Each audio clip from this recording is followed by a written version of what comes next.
Good evening, everyone, and welcome to the fall webinar for North Carolina's Candid Critters.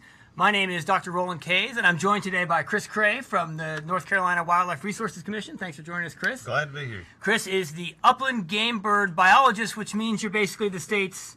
Well, I work on wild turkeys, ruffed grouse, and bobwhite quail. Right. So today we're going to be talking turkey, especially, appropriate for the season. We are broadcasting live from the North Carolina Museum of Natural Sciences, and we're going to go through some of our favorite pictures, go through some information that we've been collecting so far in the program, in the Candid Critters camera trapping program about turkeys.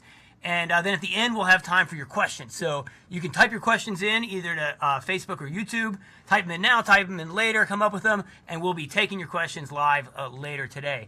We like to always start this off with some of our favorite pictures that have come in from our citizen science camera trappers around the state.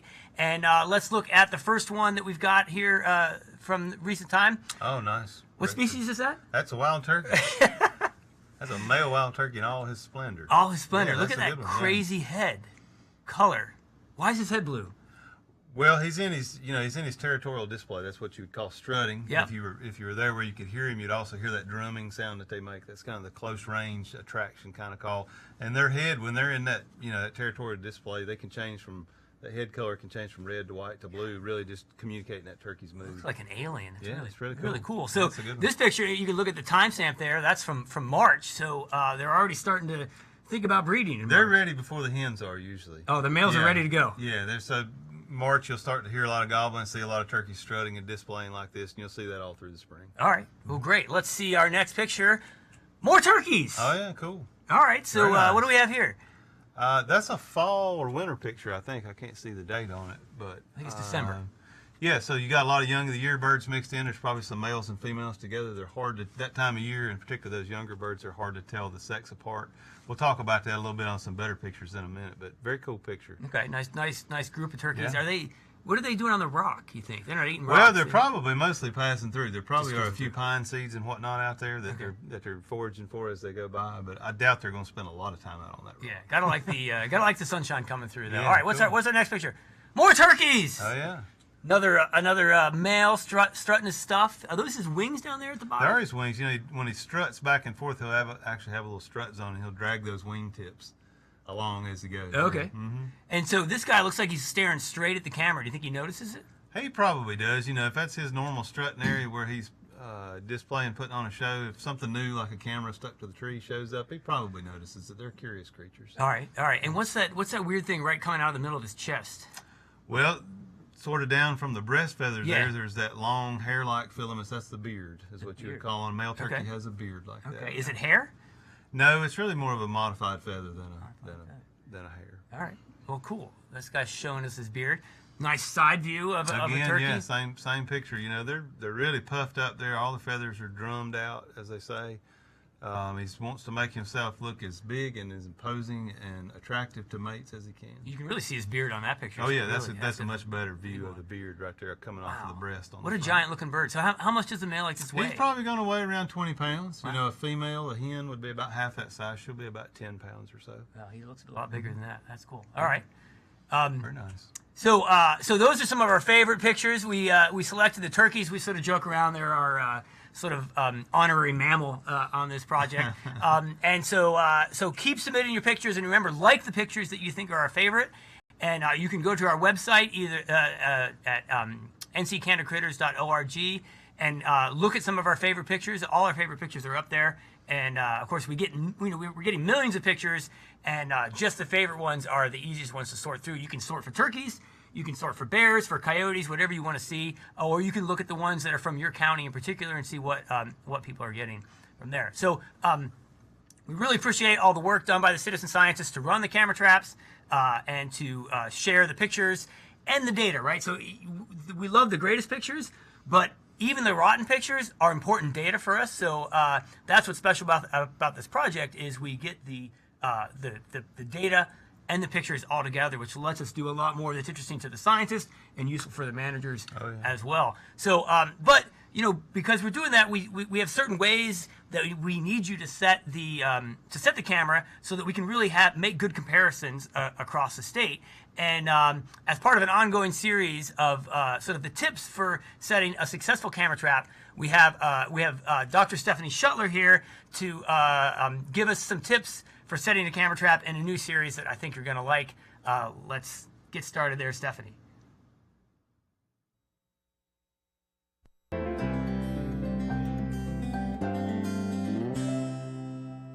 Holidays are just around the corner, and that means food. Just like your favorite recipe, if you forget key ingredients, it'll fall flat. So today I'm here to share with you the perfect recipe for a camera trap deployment.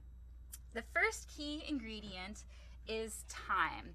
We set our clock backs this past month an hour, so you want to double check your camera traps to make sure that it's set at the correct time. The next key ingredient is the number of images. For Econics camera traps, you're going to have 5 images. But for Bushnells, you're going to use 3 images. And this is per trigger. Then you are going to add a dash of knee height. This is the level at which you want to set up the camera trap. This is so that we can catch the critters right in front of the camera trap on the ground. If you're cooking up your deployment on your own private land, you're going to need to get an online site description form. This is a key ingredient because without this, you won't be able to upload your photos into the eMammal software. If you're cooking up a deployment on public lands, you're going to need a permit. You're going to want to add a dash of a selfie. This is the camera trap picture that you take in the beginning of the deployment and at the end of the deployment. And this is so we have start and stop times for the camera trap deployment.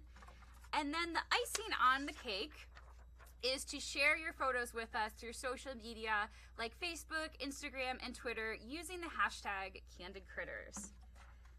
We're going to mix this all up and let it sit for 3 weeks, and then you're going to check your camera trap. Through the magic of TV, we have a camera trap that is all set up for us and should have some amazing animal photographs. So don't forget these key ingredients, and good luck and happy camera trapping.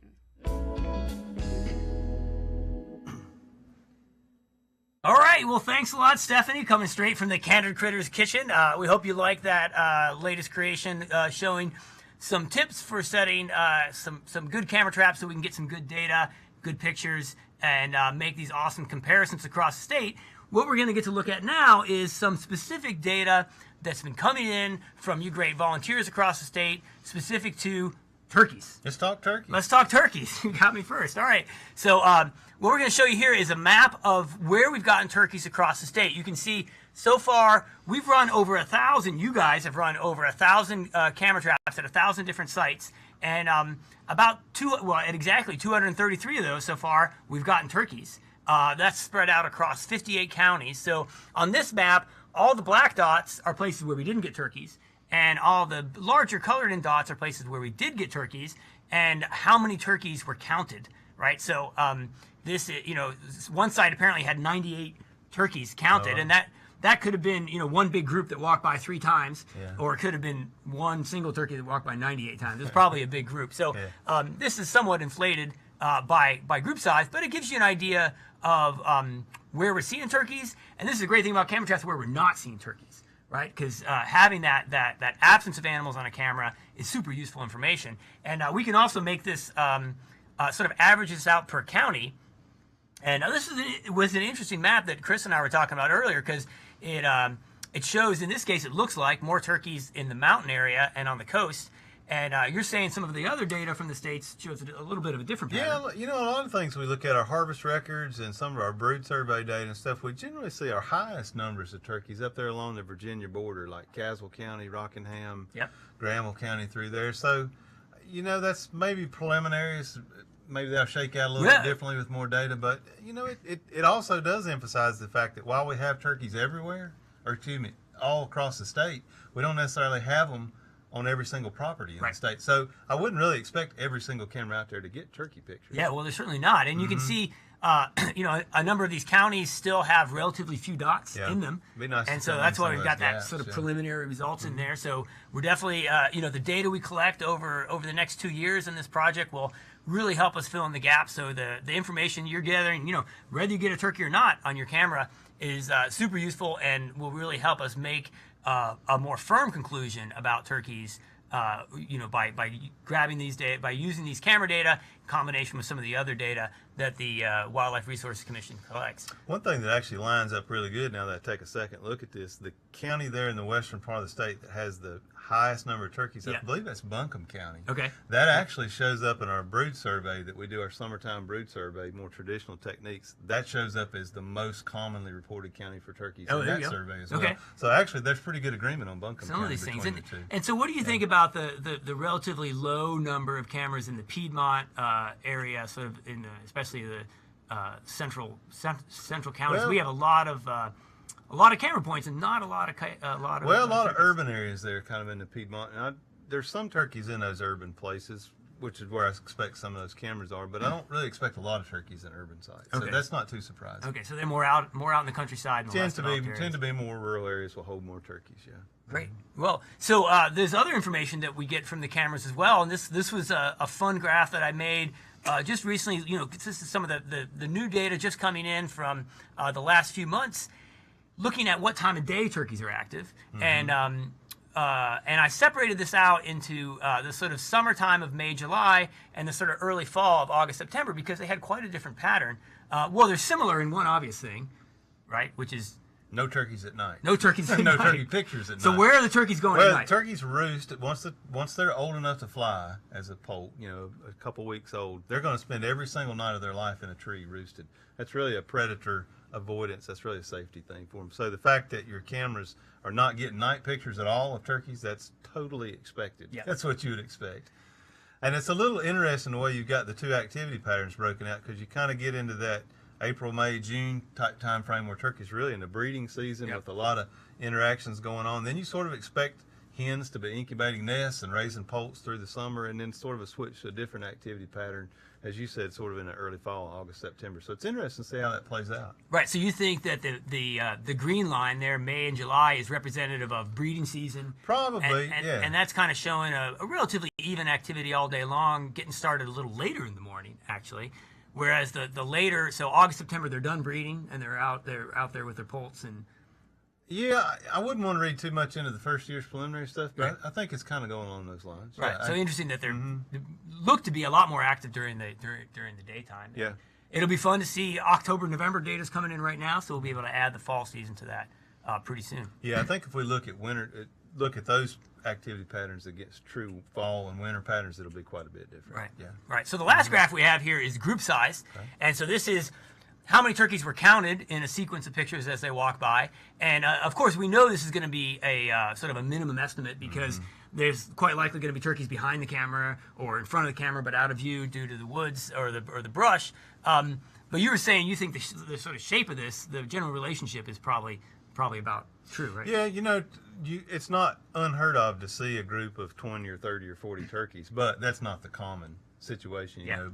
But groups are generally larger than one or two. It's usually half a dozen turkeys or so living together. So I think that's a little bit of a reflection of, there's differences in group size, but probably the camera as a tool for counting the true group size is probably a little bit of an underestimate. So if one of our volunteers sees a single turkey on the camera, do you think that's actually... There's probably more turkeys associated with that bird. They're maybe behind the camera, out of frame. So they can be pretty spread out. Yeah, they can be. In their group size. And the other thing is, most of those data there are being driven by summertime and breeding season, which would be a little bit smaller groups. I think we'll see that group size increase a lot with fall and winter. Oh, well, that'll be fun. We can look at that as we get our next season. Those will likely increase. All right.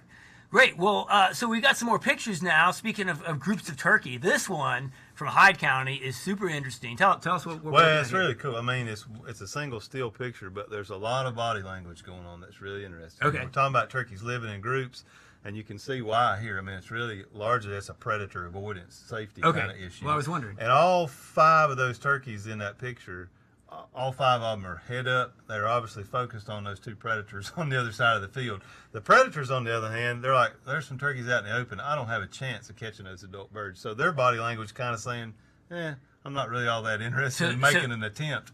But the interplay there is very interesting to see. So you're saying that in an open field like this, a coyote would have no chance against... well, I won't say they have no chance, but they probably know their odds are very low. Okay. But now you get into thick situation, thick cover, thick vegetation, where a coyote's got a better chance at an ambush, or perhaps you even have a hen that's nesting. Turkeys nest on the ground, so you'd have a hen incubating on the ground. Oh, yeah. The sitting duck. Yeah, the odds go up a lot in the coyote's favor in that situation. And so I'd say it's a sitting turkey, not a sitting duck. Just seeing if you're paying attention. Oh, I'm listening. So if a coyote, if one of these coyotes rushed at these turkeys, they're just gonna fly off. They'll fly, right? Or So turkeys can fly. We see them running all the time, but they can definitely take off and fly. So our next picture is also a group of turkeys, but with a deer. What's going on here, do you think? Well, the turkeys and deer might hang out in the same area. I mean, there's some good habitat in this field. There's probably good bugging conditions out there for the birds, and the deer's probably finding something to browse on. So they don't necessarily hang out together. They're not necessarily friends in that sense, but they don't repel each other. There's some interaction that goes on between them. So I noticed the turkeys here are very spread out, whereas in the last picture they were very concentrated. Do they sort of come together when there's a predator? I think so, yeah. And if you can sort of look at the posture of the turkeys there, they're all looking in different directions. Some of them got their heads down, so there's not a predator in that particular equation. Right. And so do you think the deer could be picking up on cues from the turkeys about predator risk? Yeah. I think I suspect they probably pay a lot of attention to the visual clues from other animals. And how about is there any kind of alarm call the turkeys will make? Oh, yeah, absolutely. They make what's called a putt, which is a real sharp single note that basically tells all the other turkeys, hey, look out. All the other turkeys, but maybe the deer too, right? And the deer probably, if the deer knew what a pick turkey... up on the same, by the same token, a deer will blow. That's their alarm call. So if a deer blows, the turkey's going to pay attention to that as well. Yeah. Right. A lot of interaction. Well, so let's look at this beautiful bird here and tell us a little bit about all these different parts of the turkey, because they've got funny names and they look funny. They do. And obviously this is an up close personal look at a male turkey. Okay. Looking at the head and neck. Turkeys oftentimes turkey hunters talk about where pretty meets ugly. Okay. They're talking about sort of the middle of the neck. And they, a lot of times they classify the upper part as ugly, and that's. You've got the wattles, which is all that loose skin around the neck. You've got the snood, which is that little piece right on top of the beak. But you don't think it's ugly?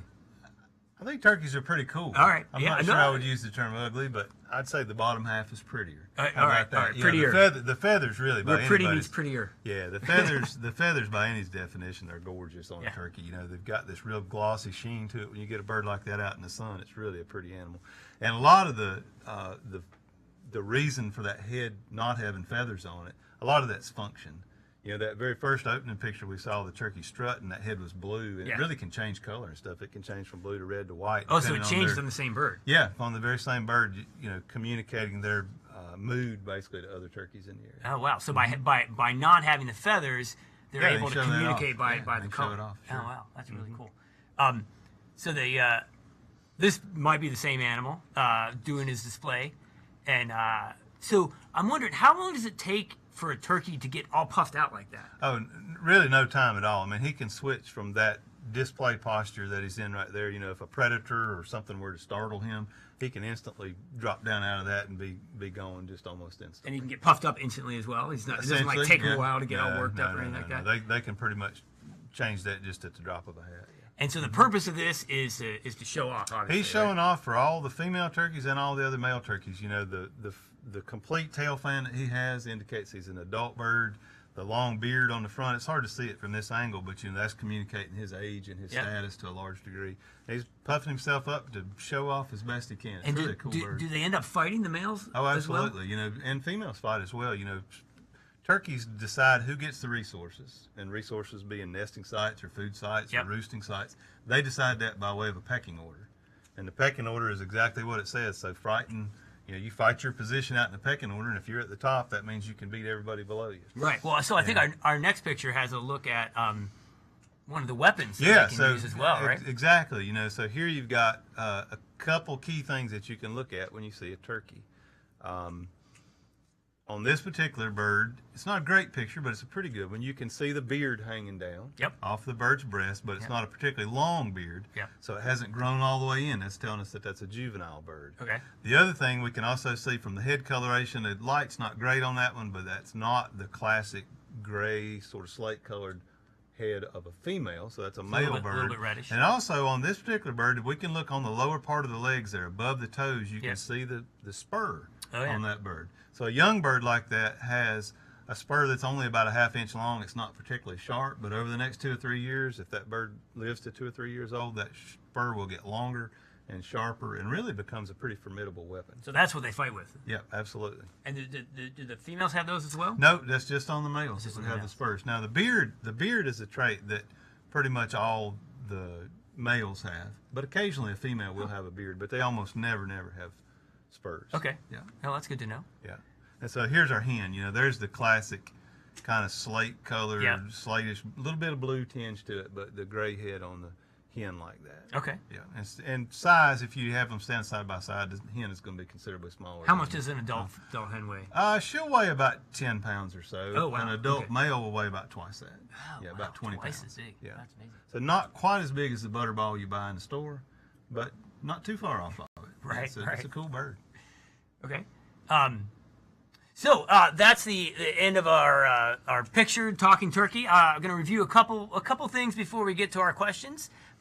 First of all, just a reminder that when you upload pictures, we go through and verify everything. We double check everything, make sure the IDs are right, make sure the counts are right, and make sure the data is ready for scientific analysis.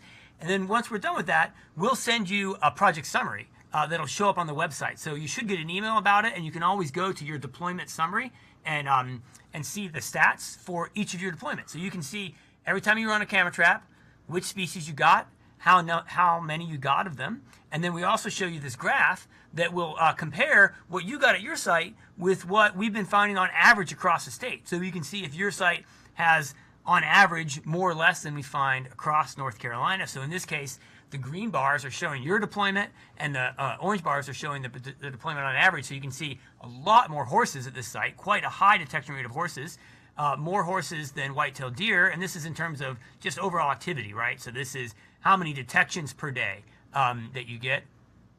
Raccoons were number 3, and also relatively high compared to the state, and gray squirrels number 4 for this particular site. So this is a cool way for you to see your particular site, what was there, and how it compares across the state. And then we also have another graph that shows you how we might have changed things on your species ID. So in this case, there were some dogs and some gray squirrels that got missed, and so they're a little bit lower on the percent identified. This deployment had all the cottontails identified perfectly. But sometimes we find people will fail to report a dog. If someone's walking a dog, they'll report a person but not the dog. Remember, we also want to know about that dog there because that could have other things. And the gray squirrels sometimes are hiding in the bushes, so sometimes people don't see the tiny gray squirrels, and we try to pick those up as well. So another announcement is that next week we're going to have the first video of a new series of videos that we filmed recently showing off some of our craziest camera trap pictures.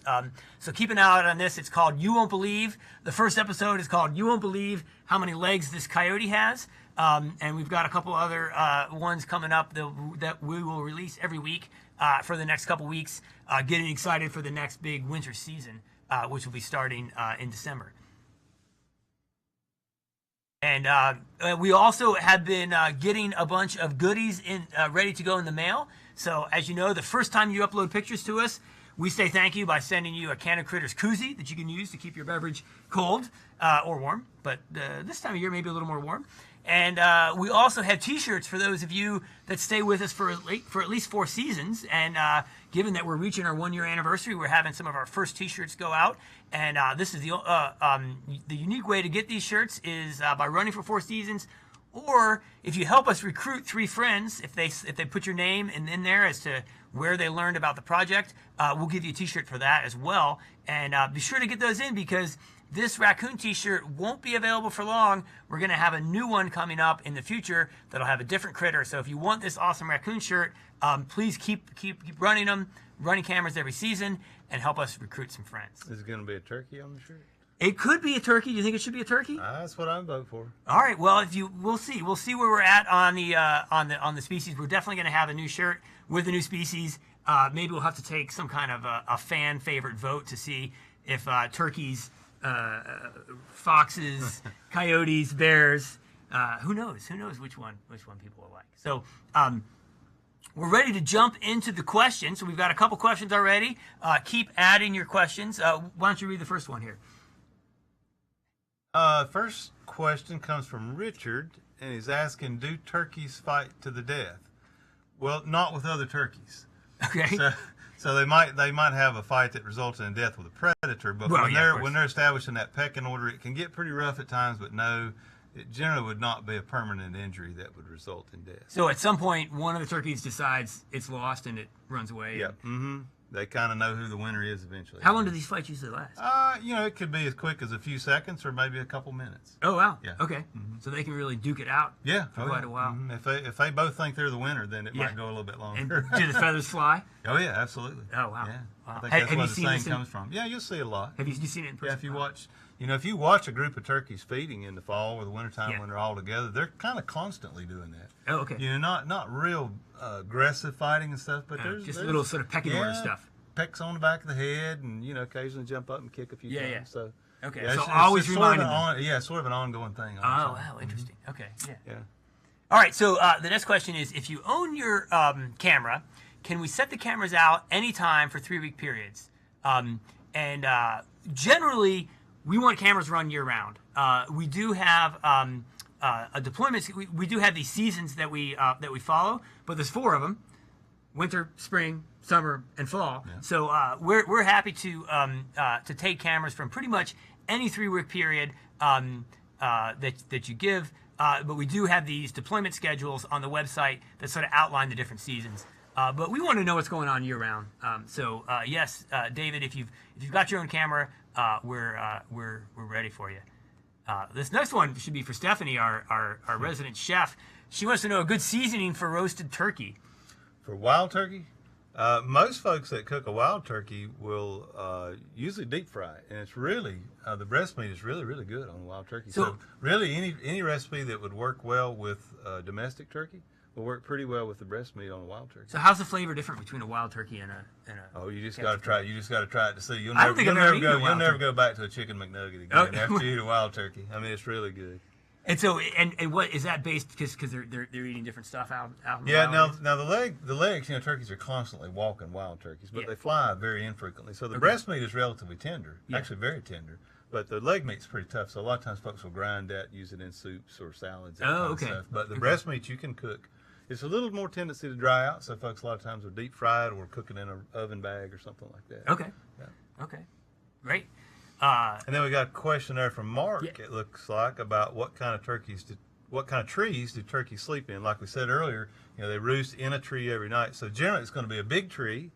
It's usually going to be, if they're in the mountains, it's usually going to be a tree near the top of a ridge. Oftentimes, it will be an evergreen tree like a white pine or a loblolly pine or something like that. If you're on the coast and it's not sort of at a ridge top, oftentimes it'll be a large tree near the water or out in a swamp or something where they've got additional protection from a predator by that tree actually being out in the water, so it's even harder for a predator to So they would prefer a real isolated tree to... Well, it doesn't necessarily have to be isolated, but if it's in like a ridgetop kind of position where they could escape quickly out of there if they needed to, or if it's out over water where things can't crawl up in the tree with them, that just gives them more. So it's not the species of tree as much a lot of times as the location, but it's usually a big tree with a lot of large solid branches. Yeah, well, I guess a 20-pound turkey would need a pretty good branch to roost on. What are they at risk at from night? Like what could get them up? Raccoon could climb up there. Particularly when they're younger. The younger birds are very vulnerable to great horned owls, barred owls, that kind of stuff. They'll pick them out of the tree. Oh yeah, absolutely. Oh wow. Yeah. So the hen will roost with them, so there's affords some protection, but there's only so much she can do. Right. And you were mentioning that there's some so in North Carolina we got lots of trees. There's no shortage of trees. Right. But we were talking earlier about some other other habitats, especially out in the western United States. Oh yeah, you get out into the Great Plains and stuff where it's really open country. Trees become a limited factor, so you might only have a river bottom or a corridor that had a few cottonwoods or something like that. But there's miles and miles of otherwise suitable daytime habitat. So turkeys will have to come back to those roosting sites every night. That can be a limiting factor. So you get like tons of turkeys? You do, coming from yeah, all over the place? hundreds. Yeah, you get hundreds of turkeys that'll come to one area to roost because that's the only place with trees. So you would not want to hang out underneath that tree. Probably not.